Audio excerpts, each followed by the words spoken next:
Right, I'll try to keep this short, sweet, and spoiler-free as possible.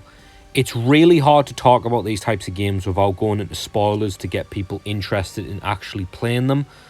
But I just want to point out, any footage you see is early game stuff. So it's like when you first fire the game up, you're going to see this kind of stuff, and then you're just going to be like, oh yeah, alright, whatever. It's really early on, so don't worry about saying anything like character specific or anything like that. It's prologue, a little bit of exploration. So these types of games, these Until Dawn, these adventure, QTE, point and click, whatever you want to call them, horror games, is this one different enough to, if you didn't like those types of games before, like Until Dawn and The Quarry and Man of Medan, if you didn't like them before and you try to get this one and you think this is going to change your mind, it's not. It's the same type of game again.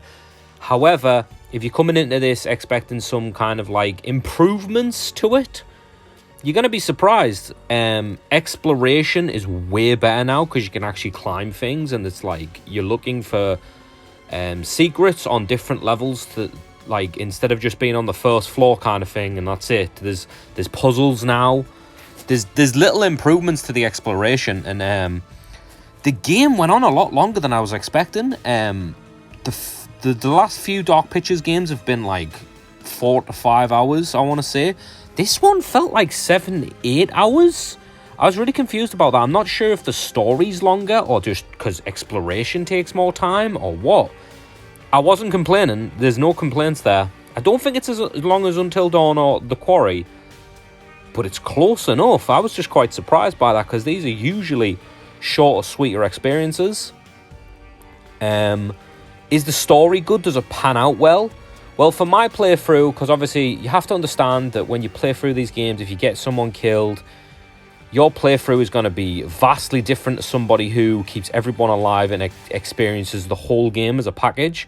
So when I'm saying I only got 7 to 8 hours out of the game, I had 2 characters die. One of them died fairly close to the end.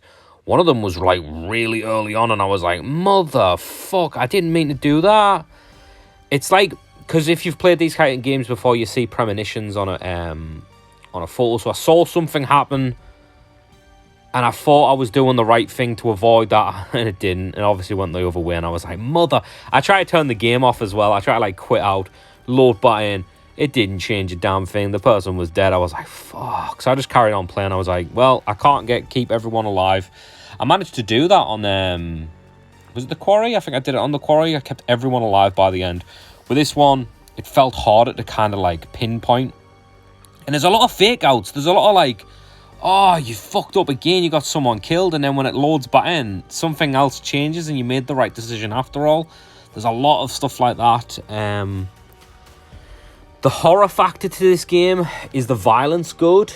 I wouldn't say there's loads of violence, but there's enough of it where I was like, the gore's there, you know what I mean? And there's some new animations. I don't know if, Pete, look, when you've been playing the Dark Pictures games, if you've noticed, there's a lot of like reused facial death animations in a lot of these games. Like they use the same kind of thing, and it's just kind of like the guy's lying there dead with his face mashed in. But it's the same mashed up like character model, if you will. I didn't notice anything like that in this one. There was a lot of unique animations and facial expressions and just the way people were dead in certain scenes. I was like, all right, that's pretty cool. Not going to complain there. The creep factor, I think this is the creepiest one we've had.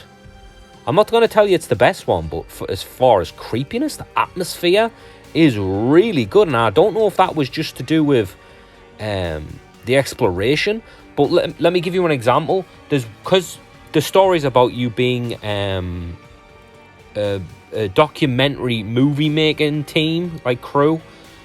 So you've got cameras and sound equipment. One of the characters had sound equipment, and you heard like a woman crying, and she puts her headphones on and it changes the sound design, and you're using this like microphone to pinpoint where it's coming from. And it's like stuff like that was really like, it was cool. I'm not gonna lie, it was something new to the franchise. They haven't done anything like that yet. That's completely new, and it felt great. I'm not gonna lie, the creepiness is there. Does the story pan out? Sort of, yeah. It kept me guessing all the time. I wouldn't be against a part 2 to this story. I'm not going to lie. I don't know if they ever plan on doing that in the future, but I'm all for it, to be honest. It was good. I still want to say House of Ashes is my favourite of the Dark Pictures games, but this is probably second favourite. But again, it's early days. That could change. Who knows? Maybe I'll come back a year later and I'll be like, this one's the best one. But I'm not too sure about that. Another thing I want to mention as well is lighting in this game. Lighting's improved a hell of a lot. I won't even say it's better than The Quarry. And The Quarry came out months ago, so I don't know what the development cycle is for these games, but there's just certain things. As far as bugs and glitches go, there was a few janky animations here and there, and there was a bit with a screwdriver like floating, just suspended in the air, and it was like not touching anything. I was like, what the fuck's that about? But honestly, as far as Dark Pictures games go, it was the least glitchy, buggy I've seen of them all, because obviously they're pretty, I'm not going to lie, they're pretty buggy when they're first released, so you've got to wait for patches most of the time to get like a smooth experience. I played it on next gen, so it was running at 60 FPS as well. You can knock that to 30 and go full 4K, but I'm pretty sure it runs at 1440p, 60 FPS in the performance mode. And it looked good enough to me where I was just like, it's fine. I mean, if you want to play on 30 FPS with these types of games, I guess it works too, because it's not that kind of game where you're like quick decision making and like response time and stuff like that. It's just QTEs, you know what I mean? But there's some new stuff like when you're exploring, the killer, because it's more like a slasher, this one, the killer can like just appear out of nowhere and the game will warn you and be like, you need to hide. So you got to find a hiding spot and you hold the left trigger and you'll hide. It's as simple as that.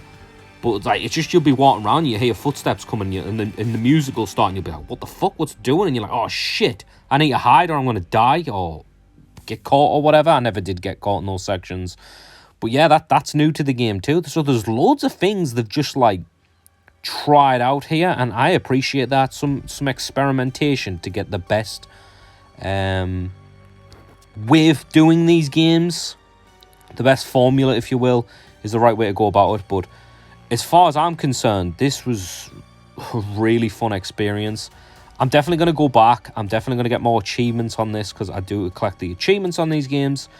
Like I said, I had 2 people die. I don't know, I didn't get the achievement for finishing the solo thing as well, so I think there's a bugged achievement. I do, but I've got to go back and do, like, save everyone, kill everyone, so I'm sure it'll pop when I do one or the other. Maybe it's just I didn't save everyone, so it's, like, tied to that for some stupid reason. I don't know. Maybe I didn't get the full story because characters died too early. So there's, like, a lot of sections I missed out. I don't know. I'm definitely going to go back. I'm really curious how those are going to play out. And I've got the Curator's Cut to do. The game's longer than usual. Honestly, I'm really impressed with this game. Usually I come away with it from these games and I'm like, I'm not sure how I feel about this, but with House of Ashes, Devil and Me, we're on a home run here. I'm not even like iffy about these games. I like both of them. I do. So, and we're going into space for the next one apparently. If you haven't seen the trailer already. But yeah, so that's the finale to Dark Pictures Anthology. I honestly highly recommend playing it if you like these kind of games, obviously. If you don't bother. It's the same kind of stuff. But well done, Supermassive. Good shit. Alright, people, that's all I got. I'll catch you later.